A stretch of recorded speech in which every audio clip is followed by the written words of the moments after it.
नमस्कार दोस्तों, मैं हूं विकास और आप सबका स्वागत करता हूं रेडियो 91.2 ज्योतिर्गमय में शो कानून और आप। आज हमारे साथ हैं डीएसपी क्राइम जगबीर सिंह। तो आइए उनसे बातचीत करते हैं। Drug menace, what is the role of police and parents about it. Police का रोल ये है कि जो हमारा बीट सिस्टम है, जो कलेक्शन ऑफ इंटेलिजेंस है हमारी, वो थोड़ी सी पुअर है। तो हमें अपनी इंटेलिजेंस को बढ़ाना होगा। उसके लिए हमें कम्युनिटी लाइजनिंग करनी होगी। कम्युनिटी को हमारे ऊपर फेथ होना चाहिए ताकि हमारी छोटी छोटी इन्फॉर्मेशन पुलिस तक पहुंच सके और पुलिस उसके ऊपर इमीडिएटली कार्रवाई कर सके। तो जो बीट सिस्टम हमारा है, हम कोशिश कर रहे हैं कि उस बीट सिस्टम को कम्युनिटी लाइजनिंग के साथ जोड़ करके और हर इन्फॉर्मेशन इनपुट को हम लें और उसको रोकने की कोशिश करें। दूसरी बात, पेरेंट्स का रोल ये है कि जब बच्चा उनका सवेरे उठता नहीं है, 10 बजे 11 बजे 2 बजे तक नहीं उठता है, तो उसके पेरेंट्स को इस चीज़ का एहसास हो जाता है कि मेरा बच्चा नॉर्मल नहीं है। तो वो कोशिश नहीं करते हैं पेरेंट्स के भी, आपके बच्चे को क्या प्रॉब्लम है। तो सभ्य समाज को भी ज़रूरत है कि अगर इस किस्म की कोई, जैसे फॉर एग्जांपल कुछ बच्चे कफ सिरप्स लेते हैं या एलोपैथी की और कई चीज़ें हैं जो बच्चे कंज्यूम करते हैं नशे के तौर पर। जी सर। तो उसमें जो हमारा समाज है, जैसे कोई केमिस्ट बेचता है, सड़क पे तो चीज़ें मिलती नहीं है, केमिस्ट लाइसेंस ही है, वो पुलिस के प्रयोग से बाहर है। तो इस चीज़ में समाज को भी हमारा साथ आना पड़ेगा एक इन्फॉर्मेशन इनपुट के लिए। और दूसरा, अगर ऐसा कोई होता है तो उसके लिए हमें जागरूक करना पड़ेगा अपने समाज को कि भी अगर ये चीज़ें होती हैं तो इनको रोकने के लिए हम पुलिस की कैसे हेल्प ले सकते हैं और समाज अपने आप में क्या कर सकता है। मसलन जैसे कई जगह ड्रग है, तो वहाँ पे जैसे किसी गांव में बेच रहे हैं आउटस्कर्ट्स के ऊपर, तो जैसे हम लीगल एक्शन लेंगे तो कई बार हम ट्रैप नहीं कर पाते हैं।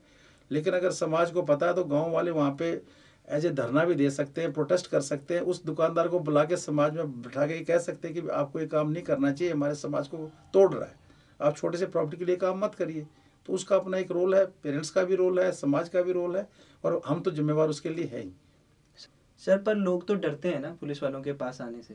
हाँ, ये इसके बिल्कुल ठीक बात है। इसमें आपकी बात बिल्कुल सही है कि भी पुलिस के आम आदमी आना नहीं चाहता। उसके दो कारण हैं। एक तो वो हमारे पार्ट के ऊपर जो हमारा फॉल्ट है कि हम उनको प्रॉपर हैंडल नहीं कर पाता है। जो ऑफिसर कॉम्पिटेंट नहीं है, उसको प्रॉपर हैंडल नहीं कर पाता, तो पुलिस से फेथ उठ जाता है। एक पुलिस अफसर बहुत अच्छा है, उसको प्रॉपर हैंडल करता है, तो उसके पास इन्फॉर्मेशन ट्रैवल करती है रेगुलरली, वो कभी नहीं रुकती है। तो दूसरा सिस्टम के जो हमारा एग्जिस्टिंग सिस्टम है, जिसको हम जुडिशियल जस्टिस डिलीवरी सिस्टम कहते हैं, जिसके अंदर हम भी पार्ट हैं, the smallest part we are, उसके अंदर इतनी लेंथी प्रोसेस है, इतनी कॉम्प्लिकेशंस हैं। उसको उसको पूरा करते करते कोई भी आदमी थक जाता है कि भी मैं क्यों हेल्प करूं, जब मेरे को कोई पहले पुलिस के चक्कर काटूंगा, फिर मैं कोर्ट में जाऊंगा, 10 बार मेरी कोर्ट में एविडेंस के लिए जाऊंगा, मेरी होती नहीं है।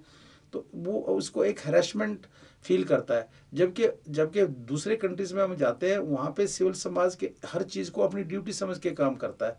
और एक उनका जो जस्टिस डिलीवरी सिस्टम है, वो जटिल नहीं है, कॉम्प्लेक्सिव नहीं, इतना कॉम्प्लेक्स नहीं है उसके अंदर। वो बहुत ही सिंपल सा है कि वंस एक आदमी को अगर पुलिस ने एग्जामिन कर लिया तो उसको कोर्ट में डिपोज करने की आवश्यकता ही नहीं रहती है, जो पैटी ऑफेंसेज है। जी सर। तो हमारे सिस्टम में भी सुधार आ रहा है, जुडिशियल वर्डिक्ट्स आ रही हैं, पुलिस वर्किंग में चेंजेस ला रहे हैं।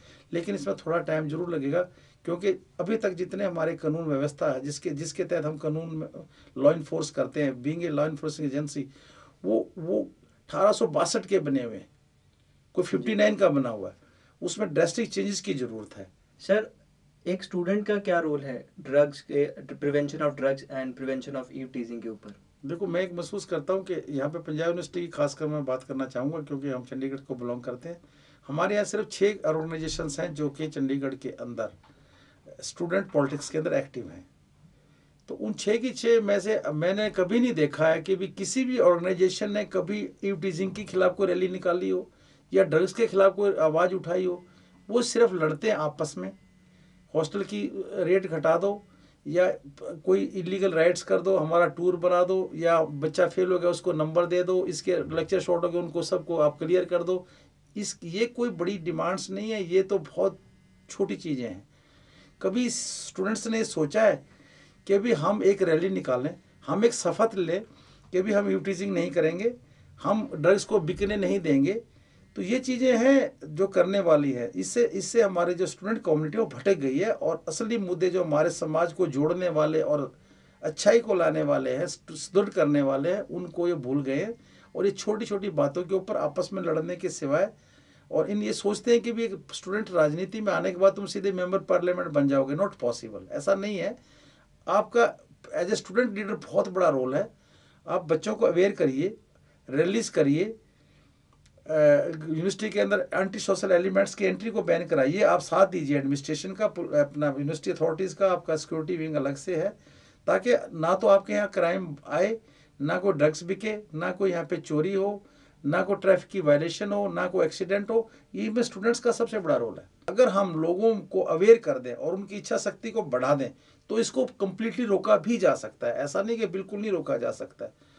कोई भी गलत काम करता है, एग्जाम्पली पुलिसमैन है, जैसे हमारे पुलिस वालों ने कोई हरकत की चंडीगढ़ में, तो हमने उनको इमीडिएटली डिसमिस ही कर दिया, no inquiry, nothing short of that. और हम कोशिश करें उनको मैक्सिमम से मैक्सिमम पनिशमेंट मिले। तो ये चीज़ें हैं जो हमारे समाज को अवेयर करने की ज़रूरत है। क्राइम होने के बाद रैली निकालने का कोई, मैं नहीं समझता कि बहुत बड़ा कोई उसका हमें फ़ायदा हो रहा है। ठीक है, उसे लोग जागरूक तो हो रहे हैं, लेकिन एक ये कंटिन्यूअल प्रोसेस होना चाहिए। जैसे अब ये स्टूडेंट्स के इलेक्शन आने वाले हैं आपके यहाँ, जी सर, तो अब आप उनको किसी स्टूडेंट्स की किसी भी चैटर ऑफ जो लिखती है डिमांड्स, मैनिफेस्टो जिसको कहते हैं हम यहाँ, किसी के मैनिफेस्टो में चीज़ें है ही नहीं, दे आर मिसिंग। वो चीज़ें जो हमारे समाज में कुरीतियाँ हैं, बुराइयाँ फंस गई हैं, उनको निकालने के लिए स्टूडेंट्स कम्युनिटी सबसे पहला टारगेट है। वो कमिंग जनरेशन है, उसमें से कुछ पुलिस ऑफिसर बनेंगे, कुछ जज बनेंगे, कुछ सिविल सर्वेंट बनेंगे, तो हर समाज के तबके में उनके लोग जाएंगे। जी सर। तो उन लोगों को ये चीज़ें तो अपने आप यहाँ से शुरू कर देनी चाहिए कि भी हमें क्या करना है और क्या सही है क्या गलत है।